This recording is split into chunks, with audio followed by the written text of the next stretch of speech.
Hi! In front of me is OPPO A96 and today I would like to show you how you can set up screen lock on this smartphone. Firstly, open settings and scroll down.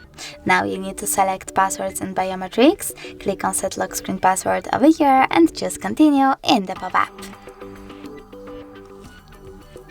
Then you need to click on use a different password type and select one of those login methods. I will go with pattern.